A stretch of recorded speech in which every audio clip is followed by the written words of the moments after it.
All right, so boy, have I been spending some freaking money. We are ordering a lot of parts. So I'm trying to jump the gun. It is, what's today's date? I think this is Friday. I work one more whole entire week before I take off for Christmas break. And I'm really trying to move up here over Christmas break. Really want B-pillar back wrapped up pretty much. So the goal for this weekend, one big push. Feeling good about it. One big push to get B-pillar back buttoned up. I filmed a bunch of the content for y'all of how we did everything. Now I'm going to be doing a lot of doubles, so I feel like I can make some pretty good grounds this weekend by not having to do so much camera set up and covering so much. I can kind of just work. I can make way more grounds when I just work than whenever I'm having to set the camera up and mess with all that kind of stuff.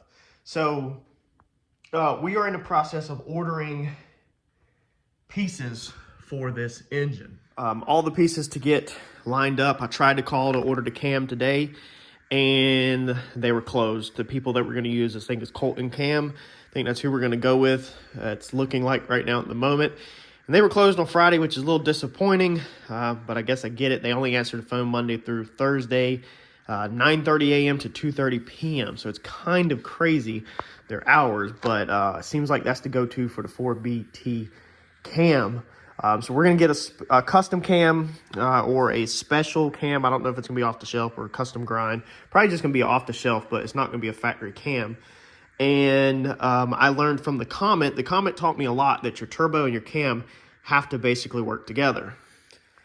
And we need to go ahead and talk about cam because we need turbo, because we need suspension, and we need front end.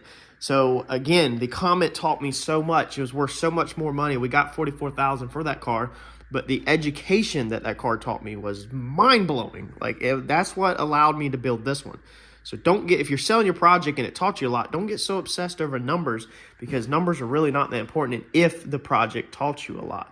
So in order to kind of put this turbo here and see where our frame rail is going to come up, because we've got to do the frame rails in order to do the suspension. In order to do the frame rails, we need the turbo. We need everything mounted. We need to know forward and backwards. We got the transmission. We got the adapter plate for the center. That's coming off. We have got everything. You kind of got to have this stuff, or you're going to be guessing in the dark exactly like I did on the Comet, and you're going to make the mistakes I made on the Comet, and you're going to be redoing stuff 3 to 4 times like I did on the Comet because you were impatient and you didn't just order everything from the start. We're trying to strip this engine of every freaking thing that we can strip it from and run as much 12-volt stuff as we can hidden inside the car. Run a massive charging system. I just spent almost $700 on an alternator.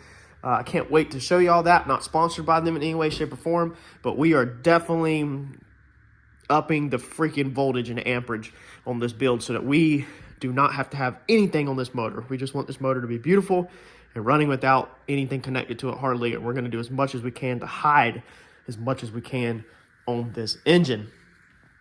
But for this weekend, unfortunately, as excited as I am to move on to new uncharted territory up front, unfortunately, we have to stay in the back. So let me put the camera down. I think I've caught y'all up on pretty much everything. All the panels, how I done them, besides this panel, which we have not done yet. I'm not really too worried about that panel, actually, until we kind of get our rear end done. I don't want to have to cut it twice. We are changing rear ends and all that stuff. So I'm putting the camera down and get to work. I'm turning some music on, and I'm going to try to enjoy this weekend and actually make some progress, y'all.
All right, I don't have much in me left. It is still Friday afternoon, and I felt like I was literally about to pass out on this top of this wheel tub. Dude, the stretching is easy, the shrinking is hard. Donald, this one's gonna be for you, buddy. Donald commented that he would like, to go over how the shrinker and stretcher works. I've never touched on this because I felt like there was so much content out there that I didn't want to bore anybody, but we'll definitely touch on the very basics of it now in case you've never used a shrinker and stretcher. But this is what happens. So I'm doing that piece over there for that side, and you hold it up basically. Of course, everybody's gonna hold their piece up like that and say, okay, this flange gets shrunk, this flange gets shrink, this flange gets stretched. And what happened was I got it wrong. I got it backwards. Now, when you get it backwards, that is a huge problem. This thing works your butt out. I'm getting pissed off with my stand. Y'all know that I built this stand and I didn't quite nail it, okay? The pivot point should have been more here in the center with the pulling pieces, somewhere else. It should have been a little different. It has a lot of play in the pedal, okay? And then it bends on the end. So you have to kind of push it at a 45 like this, kind of push it towards the red piece, because if you stand here and push it like this, it will literally just fold that pedal out. I keep coming really close to purchasing a stand. It's also wanting to walk around in circles because of how it is a circle, so I didn't realize that either. That does make it really easy to move around because I literally just tilt it on the side and spin it. Like, you can literally just grab this thing one-handed and just roll it like that. It's super easy to move around. However, chasing it all over the room when you're shrinking and stretching, that right there does suck. So I'm coming really close to ordering a stand, even though I just spent a lot of money. I think I spent like over $1,000 a day on this this thing, and we've spent probably $1,000 in the past 2 weeks on this thing. So we've dumped a ton of money in that's on the FedEx truck. But shrinker and stretcher, the very basic of it. When you shrink and stretch something, let's take this. It's probably gonna be kind of hard, actually. Let's see here. We'll do it down here on this end. Okay, we'll start out with stretching. So when you stretch it, okay, you're pushing out on the metal.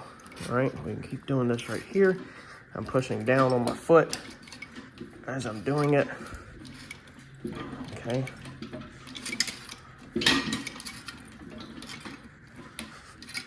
So that's starting to curve that metal. Believe it or not, it is. You can kind of see the top right there where it was straight. So within them lines, it's starting to curve that metal. Now, if this was a piece of straight, ripped piece, you could see it even easier. In my previous videos, let's see if I've got something here that's not curved. It seems like everything laying up here is curved and thick. See, it's harder to stretch a wide piece, but what it does is these jaws, this shrinks. So I'm going to push on this pedal. All right, you'll see this rod moving in the background, and if you watch the jaws, all right, they go together. See that? So they come down and they go together. That pushes, as you can see, the metal together. Now on the stretcher, the arrows are pointing out, so it's stretching it open like this. The jaws pull apart, all right? So as you push that pedal down, it pulls the metal apart, and that's what curves it. These are very basic tools, however, they do work your butt. The stretching one right here is super easy. The shrinker is the one that really is gonna get your heart rate up and get you feeling like you're gonna pass out. It is wintertime here, and I literally had the door open. So we'll take this real fast and show you. The shrinking, being it pushes the metal together, you're clumping metal up like this, and you're squishing it down at the same time. So you're pushing it together on itself. So it's hard because the metal doesn't have nowhere to go. You can imagine anything in life if you were trying to push this together versus pull something apart.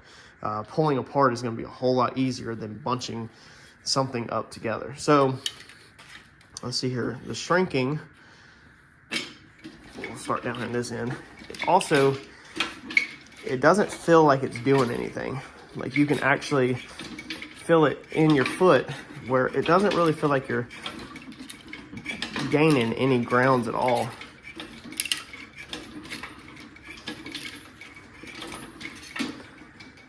All right, so I don't know if you can tell, that's starting to go uphill. So if we hold that right there, that tip, it's starting to go uphill. From here to there, this top straight edge is going uphill because that was shrinking it together. So being this piece was tightening the metal up, it's gonna make the metal curve that way because it's tightening it up, okay? Especially when you have a flange like that. This is where you can tell it so easy. You can see the curve in this thing as it's starting. This is bunching the metal up, making it curve like this. This flange out here is spreading the metal, making it curve like that. When you come over here to the stretcher, it's way more aggressive. And you can see the results in the stretcher fast. We'll go ahead and stretch this end piece pretty good for y'all.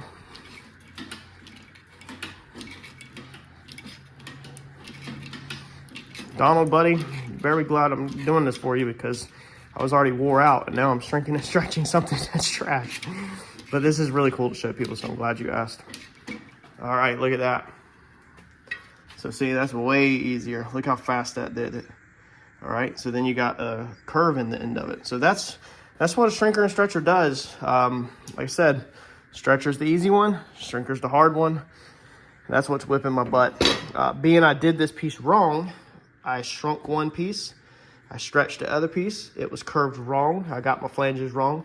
So instead of it curving like this, it was wanting to curve like this, which we needed to go like that. So then I had to take everything and do it opposite, meaning that metal I've already stretched open like that now has to be bunched back up. So I feel like that creates twice the amount of metal. Think about it. If you take something and stretch it, all right, it's twice as long. It's thinner, but it's twice as long. Now you have to push all of that back together. So that's what I have been doing. I decided to try it versus remaking the panel. Now, when you shrink something and stretch something and shrink something, go back and forth like that, it can really put stress on the metal and make it really thin where there's not a lot of it left. Fortunately, this is just a spot weld panel. So as long as we get to where we need to be, it's not gonna be that big of a deal. But let me get back at it. I just wanted to pause and touch on that real fast for Donald. Another tip that I'm doing now is once you figure out which side needs to be shrunk, which side needs to be stretched, is I'm putting arrows on my metal work. So moving forward, I will keep arrows on. So my arrows match that, so I can't mix it up. So if I was to accidentally grab this side over here and chunk this up in there, you would see, whoa, doesn't go that way. It's the wrong way. That would have saved me if I would have did that. Very unique because being we're doing this symmetrical left to right, we're running into the same exact problems, the same exact adjustments, which is good. I don't mind making adjustments, especially if I know I'm on the right track. But if you recall, if you've watched all the videos, you remember that I had that funkiness going on right there, that too much of a hump on the other side. And sure enough, on this side, we have it too. So we're just gonna take our Sharpie right here. We're just gonna trace this. We're just gonna take out a little of that hump that we don't need. All right, so we got this side of this tub in over here. So this is what we're looking like at the moment. Man, it looks cool. However, it's the same thing with this side. This metal is just messed all up and like, it is just, it's not happening. So what I did was I made this tub, the top, symmetrical to that tub top. That way, we're just gonna remake them two little pieces like they're trash. Like we're not even gonna try to make that work. We're just gonna do something way simpler in 2 or 3 pieces and, you know, weld them up and make that cleaner because that's just absolutely terrible. Not 100% what I'm gonna do on it yet, but we'll figure it out when we get there. We might honestly straighten that line out, get rid of that curve. I don't know. I kind of like that curve. It adds a little bit of uniqueness to it. But anyway, We also went ahead, as you've seen in the beginning of this, well, I don't know what video this is gonna go in, but we went ahead and put our bolts in. So our main trunk, or our main fuel cell tray, C-notch top up here is bolted in all the way now. It's secured. It has its rubber spacers in there. All right, so the correct height is achieved. Somebody mentioned bead rolling. All right, so we are going to bead roll some stuff. I have not busted out the bead roller yet. It's over there with all them other boxes. So we're gonna get to it. However, I was gonna bead roll the top of that, but I don't think I am now. Somebody mentioned that it's gonna be flimsy, you know, if we don't put the bead rolls in it. And normally I would agree with you. However, as you can see, we will have spot welds running here, and then spot welds running all the way down there. All right, our battery is going over here. So I want the battery to be strong. So I'm gonna put more of these cross braces or 90s or something under the floor structure that runs like this. So about here where this dust line is, there's gonna be 2 braces that run like this. And then the fuel cell, where it ends up being mounted to the legs, it's gonna get 2 more braces that run like that. So you got 1, 2, 3, 4, 5, 6. You're gonna have 6 braces that are gonna be spot welded down to the top of that. So this one up here, we are not going to be bead rolling.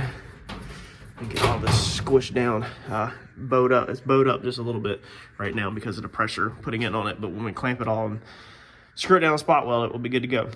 So that one's not gonna get bead rolled. I've changed my mind. We need the battery really secure up there and some actual floor structure. And then we need a fuel cell secured. There's a lot of weight that's gonna be sitting up there. So we want that stuff secured. So we're not gonna trust bead roll to strengthen it. The floor in the back, it will get bead roll in it whenever we're finalized.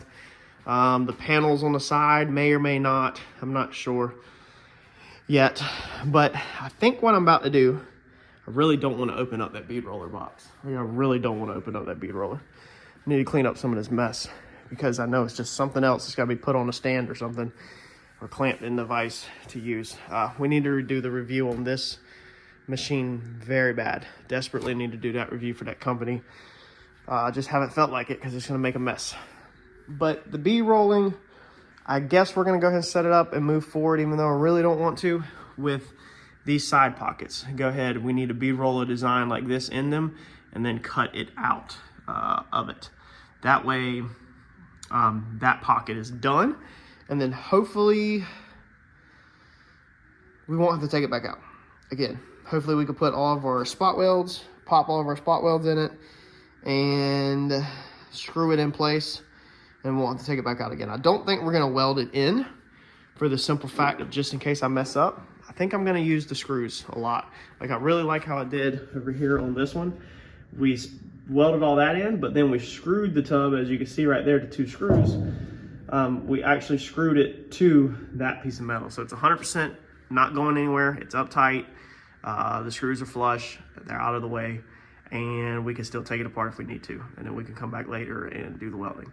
But I do think I want to go ahead and do that pocket, even though I don't want to do that freaking pocket. The trunk, we've got 1 more panel to make over here right now, and then we'll be done with the back basically. So dude, if we can make this panel, redo them 2 little panels by the seat mount, pull the side panels, cut them, and bead roll them, then we will basically be done from the B-pillar back, minus the part of the seat right there that we haven't done yet. God, dude, I am dreading getting this bead roller out, like majorly dreading. I'm definitely not the type that's ever excited about new stuff. Never. I'm never excited at all. The biggest thing for me is that I don't want to stop what I'm doing to assemble something, put something together, learn something. Like, I'd rather just keep working. A lot of times that's the reason why I don't buy stuff, you know, or upgrade to nicer stuff, because I don't want to deal with this crap. All right, I guess let's get this unboxed and figure out how to mount it. And we've got to try to do these inner panels because we need to move on to the seat mount. I've got a bar over there. I'll show you here in a minute. But I've got to get this window right here cut out, bead rolled, then cut out, if it can even be done. And that way we can put it in and spot weld it in, hopefully.